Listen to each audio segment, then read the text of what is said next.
Today on the podcast, you'll hear my interview with Ramin and Portia Kamons, the composer and librettist of the new work 17. 17 is a narrative work for orchestra and 6 onstage Gen Z narrators. Days after the 2018 mass school shooting in Parkland, Florida, Portia Kamons and Ron Ramin began to work on an artistic response to the relentless plague of gun violence in American schools and communities. Their attention soon focused on the rising generation of young people channeling their grief and anger into deliberate and effective action. They were bringing extraordinary commitment, determination, and energy to multiple challenges of their time. Ron and Portia were also determined to bring classical music audiences. Ron and Portia were also determined to bring classical music audiences together with young people for an orchestral performance and thoughtful discussion. From the beginning, they committed to employ verbatim text from the young Americans themselves. 17 is their story, told in their own words. I really loved this conversation about the craft of creating a work like this, about the amazing young people whose words were used in this production, about making a performance and making an event of that performance that brought in young people from across Orlando for the world premiere, and which offered such an outlet for those young people. As classical music audiences struggle to attract younger audiences, to create a product that will stand the test of time, I think this is certainly one approach, and I loved this conversation with Ron and with Portia, and I'm sure you will too. Portia Kamons and Ron Ramin, welcome to Crushing Classical. Thank you. Glad to be here. We're going to be talking today about your new work, 17, and can we just start out? I don't often do a podcast with 2 guests simultaneously, and so normally I would do like a whole storytelling for how we got started. But what we have is the composer and the librettist for this new work. Would one of you like to tell us sort of the story of how this project began? Well, shall I begin?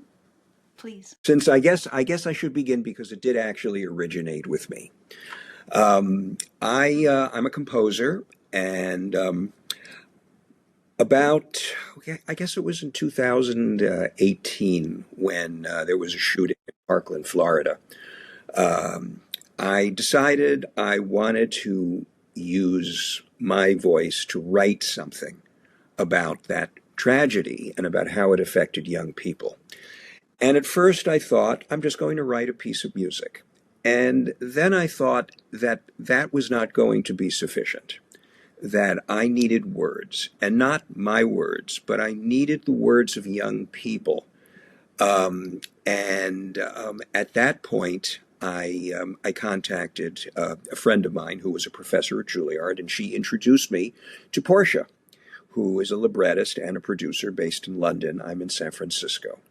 And what we both decided as we got into this project, which ended up being a 4-movement work for orchestra and young onstage narrators, was that the story was really about the rise of engagement of young people and their lives on the cusp of adulthood, and what they were going to do to make this a better world. So it really changed focus a bit, as one would hope when you start working on a creative project. You may start out with one thing and you end up with something else. And it's really wonderful having a creative partner who is open to change and open to looking at things from a different viewpoint. You know, we all are in our own bubble, and we just sort of think our thoughts, and you need somebody else to say, wait a minute, let's look at this a little differently. And that was basically the how the project began. And I think we both feel fortunate that we're both good listeners. and we both like to collaborate. So what began as one idea morphed into something else that was a little bigger and we hope more important. That is fascinating. Portia, what was this like for you? Were you interviewing young people Yes. to directly get their Yes. words? Like, let's talk about that. So when Ron and I met, I had just been working with this, our friend Michelle Debuchy at the Juilliard School, who is also a composer. And Michelle and I had collaborated on a piece called Bass Track, which was a verbatim theater piece about Marines returning after the Gulf Wars and having trouble reintegrating into the United States. And it premiered at the Brooklyn Academy of Music, and it toured, and the success of the piece was really, I mean, it was artistically really fantastic, but it was, all of the words came directly from interviews with Marines and their families who had been through these experiences. So it had a kind of veracity and power that we could never have concocted on our own. It was really a very special project, and I was eager to work with verbatim text again because of that, because I'm interested in ways that we can convey the truth in the times that we're living through, especially now, because it is such a convoluted thing.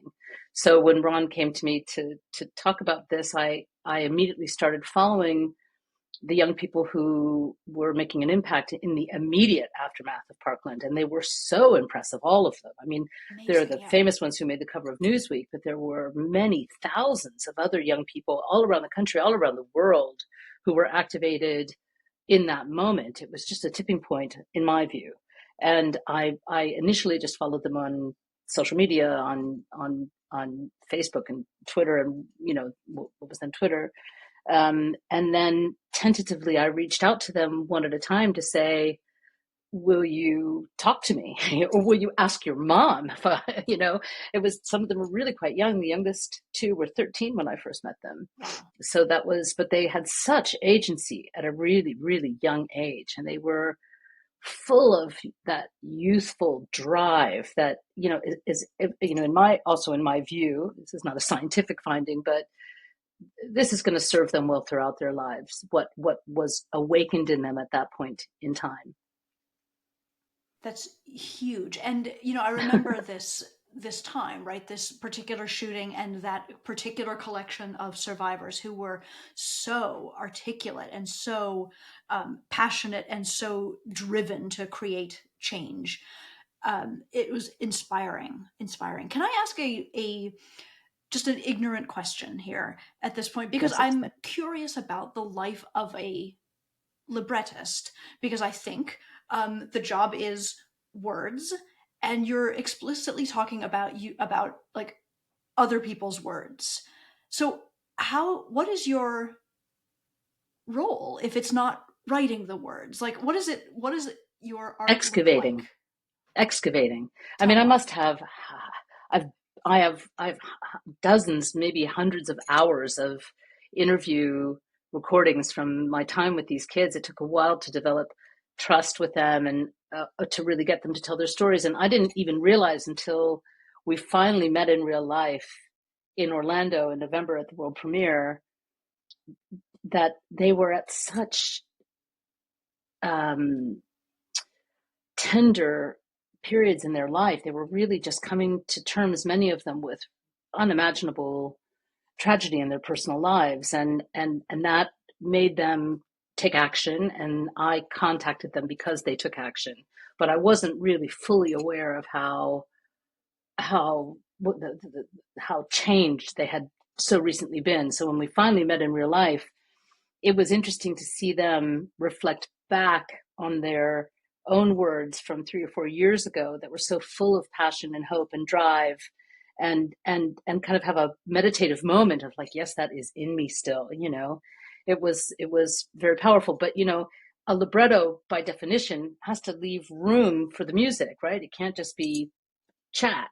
So from these hundreds of hours of conversations, I had to extract common themes. I had to find the common phrases. I had to make it seem like this is the voice of a generation, as opposed to the voice of individuals. I mean, sometimes it is individuals, but mostly it's a blended poetic representation of, but exactly their words. I mean, it is verbatim. We excavated into the text, but we didn't add anything to it except the things that they said. Wow. Okay, it's really interesting. Thank you so much for explaining that. Ron, what kinds of things were you thinking about as you brought musical language to this project? What kinds of ideas like helped to shape this ultimate project? Well, first of all, I didn't, outside of one part of the third movement that I did write before Portia and I got together, this was going to be that piece of music that I wrote, this meditation.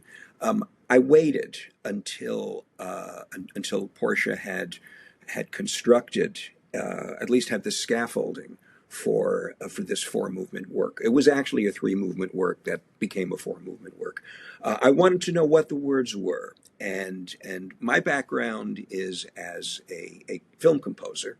So for me, I was used to listening to words and looking and knowing how I can amplify things, not duplicate them, but surround it in ways that make the words more effective. So it really, as I always joke with Portia, I said, you're doing all the heavy lifting at the beginning, and it appears that I'm not doing a lot of anything, but I will. But I just have to wait. I have to wait to see what kind of a story it is. And of course, my job was just not to duplicate what they're doing, but to support it, and also to pick the spots where maybe it should be just music, and pick the spots where maybe music is superfluous, that the words are powerful enough that music would be wrong. It would be, it would be the cherry on top of the whipped cream on top of the ice cream, the icing, and you don't want that. It would actually take away from the effectiveness of the word. So you have to be very judicious in where you place music in something like this. And we had some discussions about, gee, do you think you need music here? And I say, just let's let them have their say. And I think I think there are moments.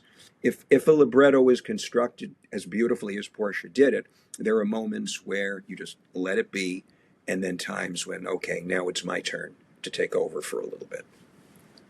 I really love the way both of you are talking about this, and I wonder if this comes from your background as a film composer, where the job is, of course, to look like me telling you your job. The job, of course, I imagine, is to decide where music is appropriate and where music helps to further the story and where it might not be, and to like allow the music to be almost underscoring for the story that is being told rather than the character itself. And there's going to be a question here, I think. Everything you said is absolutely right.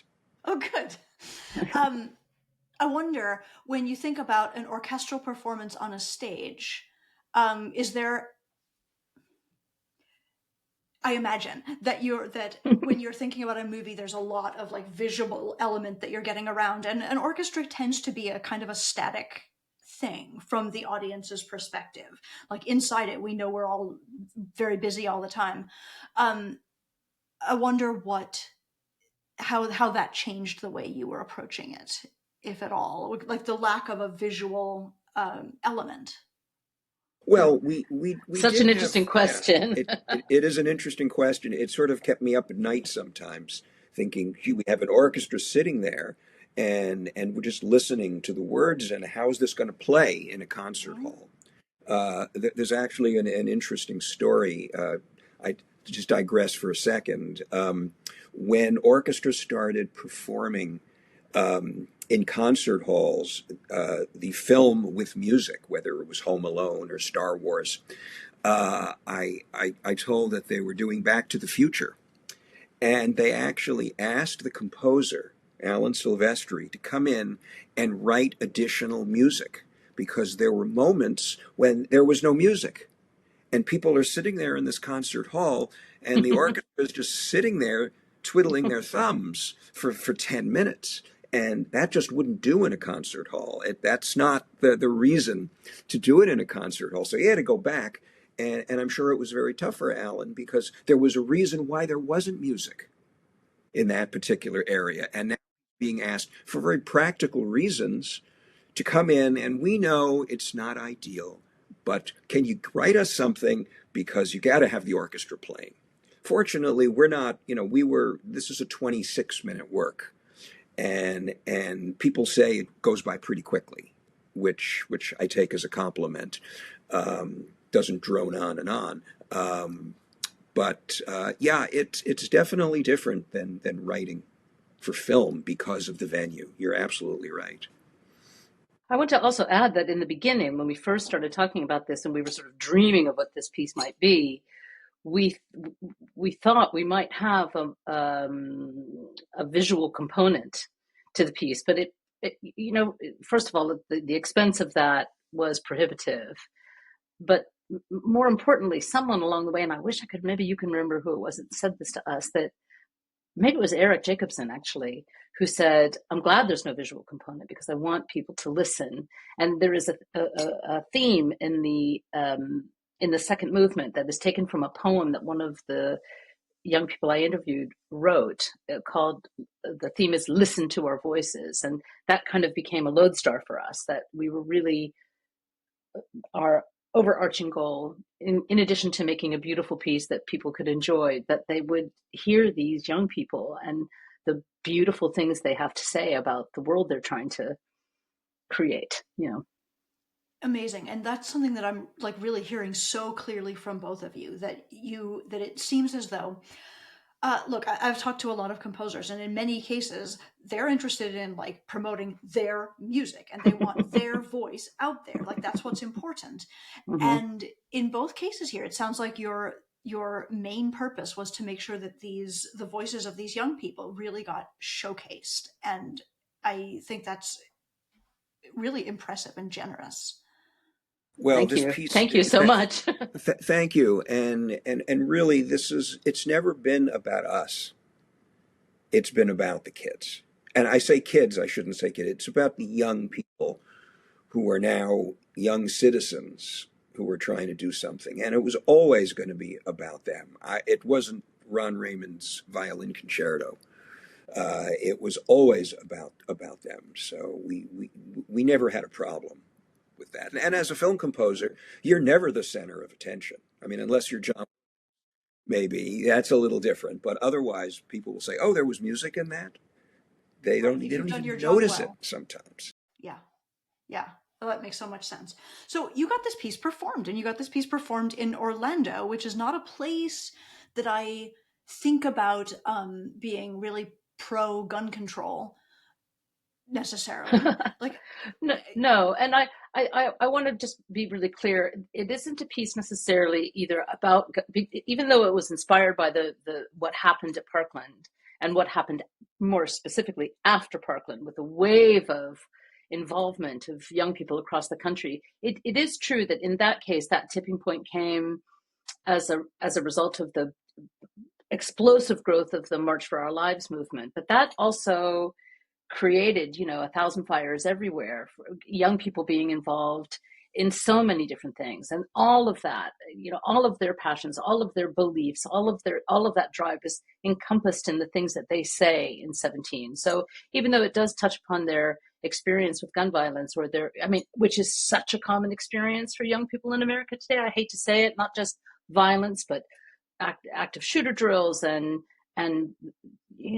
which we had to participate in for the first time in our lives when we visited schools in Florida. I mean, it was a real wake-up call to us about how young people are spending their school days, which couldn't be more different from the way things were when I was a kid. So it's not that it's about or promoting or in any way, an agenda having to do with gun control at all.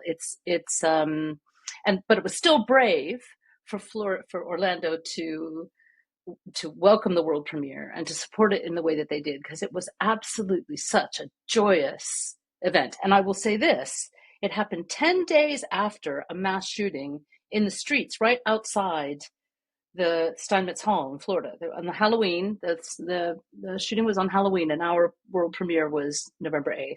Wow. So the community, the whole community, the city, every city where there's a mass shooting feels this agony that Americans endure because of this particular phenomenon that has been going on for a very long time, but certainly has ratcheted up in recent years. So it's a common theme, no matter where you stand on the issue of gun law reform or gun ownership. It doesn't matter; you are affected by it. And there's, it's a big tent piece. There's room for everybody there. Thank you for that reframe. I didn't clearly have but you didn't see it, so and we didn't send you the text, so that's really fair. But yeah, okay. Yeah, it covers a wide range of issues that are concerning young people. Let me add that it's really Eric Jacobson who was responsible for this piece. And Eric, I don't know if you're familiar with him, but he's a marvelous conductor and communicator and part of the Orlando community. He also has a chamber group in Brooklyn called The Knights, which is fabulous, and he conducts. He's a world-class conductor, but he felt that this was a piece worth doing because it was about young people. It was about community. It was about connecting orchestras with a local community. And he was the driving force in Orlando. And Orlando also it has a representative, Maxwell Frost, who's the first Gen Z member of the U.S. House of Representatives. We're not political, but it is more blue than one would think of Florida. So they weren't afraid of it. They embraced us. They embraced our message of, let's get young people into the concert hall. Let's talk about what life is for them as they're on the cusp of adulthood.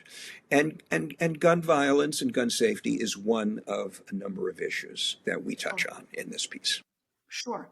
Well, let's talk about getting young people into the concert hall and creating a collaboration that actually brings the community together around a work of new music for young people in an orchestra hall.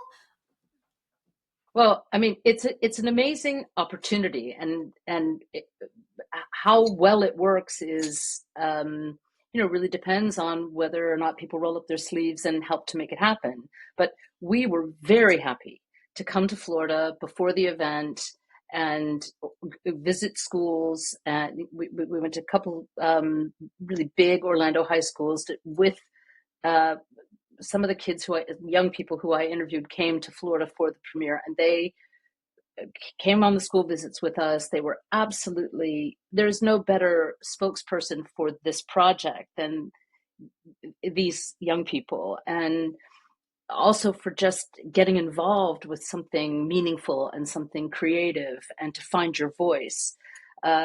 When we went to one of the schools in Orlando, we asked them, have you ever been to Steinmetz Hall? Some of them didn't even know where it was.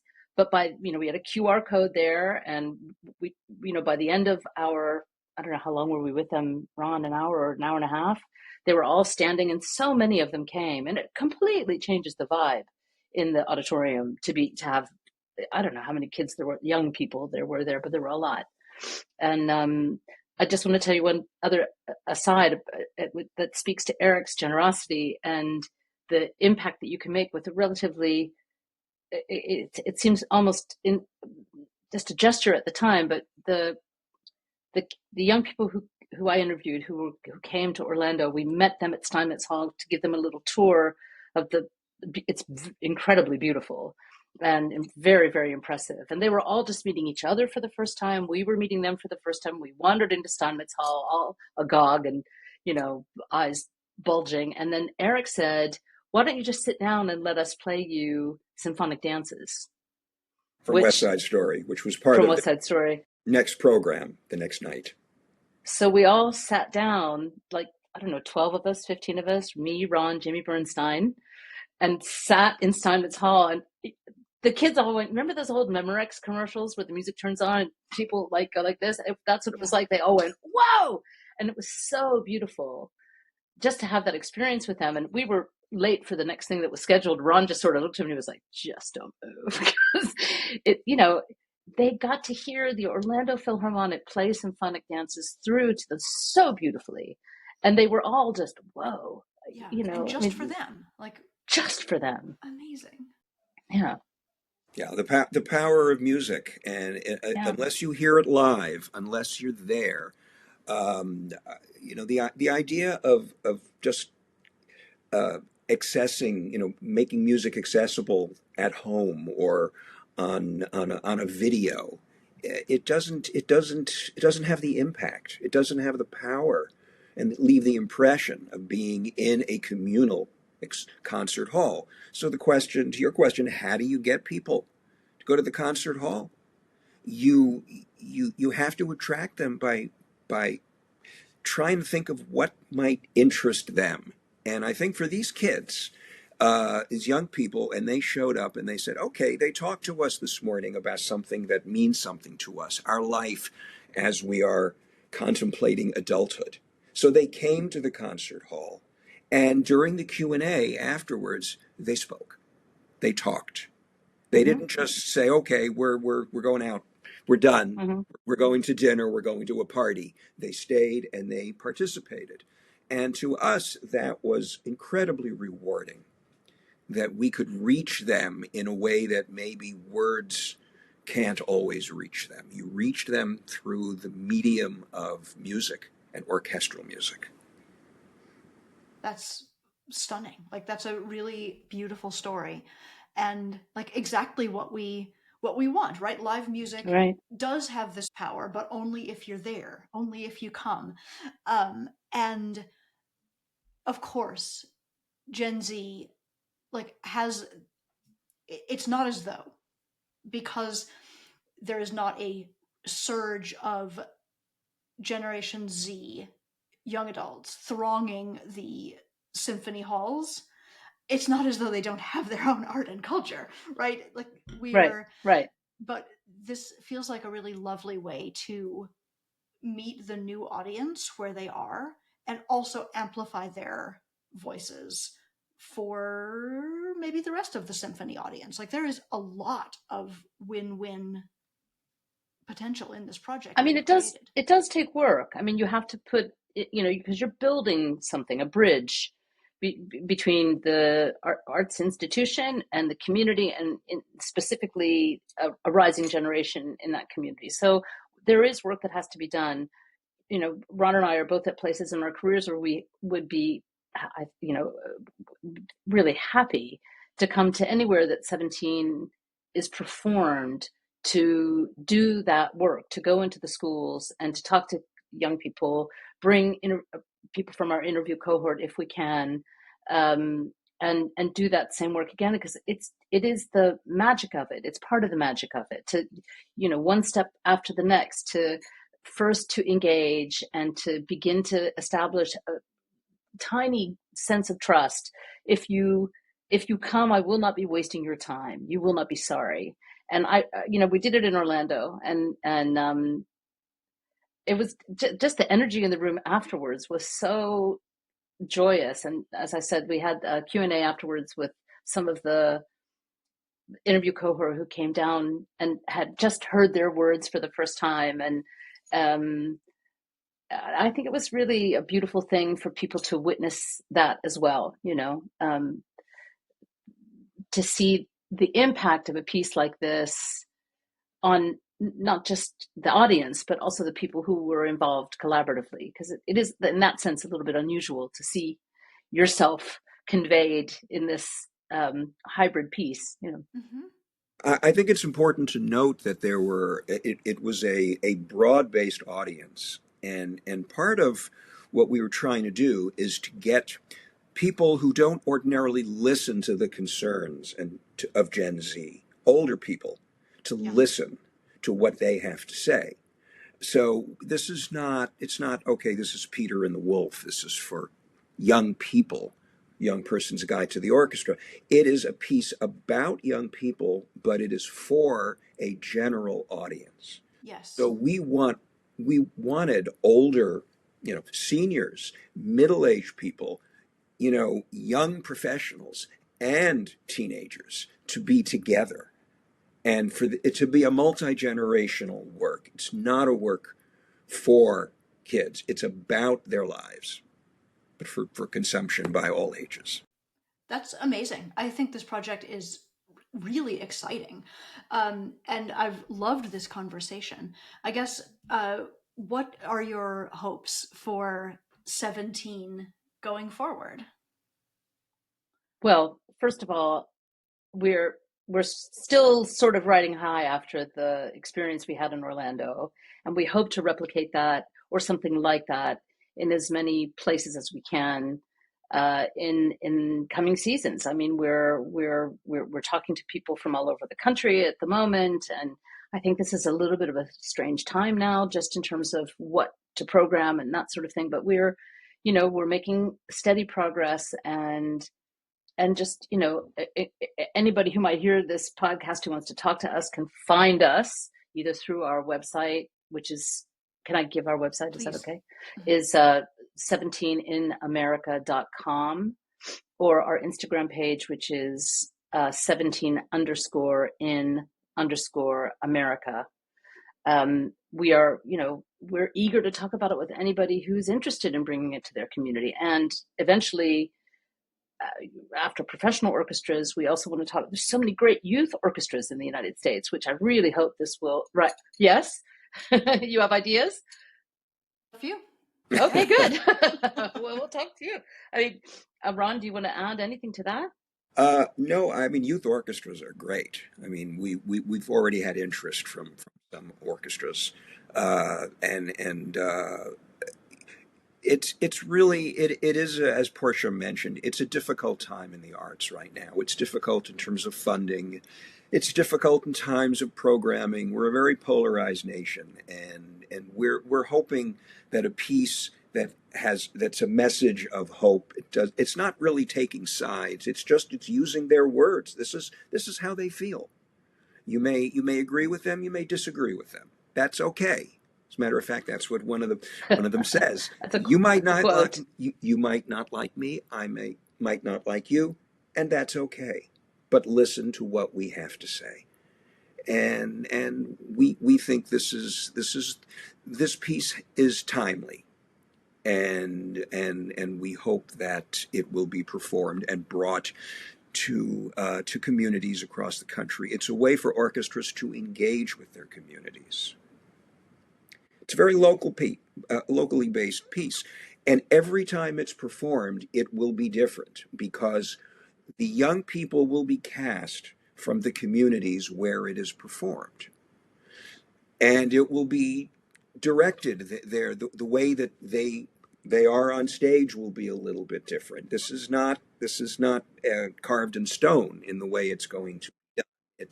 It's a living, breathing piece. And we're very excited about bringing it to other communities. That's amazing. You got me all lit up about this, honestly. I'm really glad that you dropped the links. I'll have those in the show notes for people as well. Great. And, Ron and Portia, it has been such a pleasure talking with you. Thank you so much for being on. Oh, thank you, Jennet. It's been a pleasure being here. Thank you.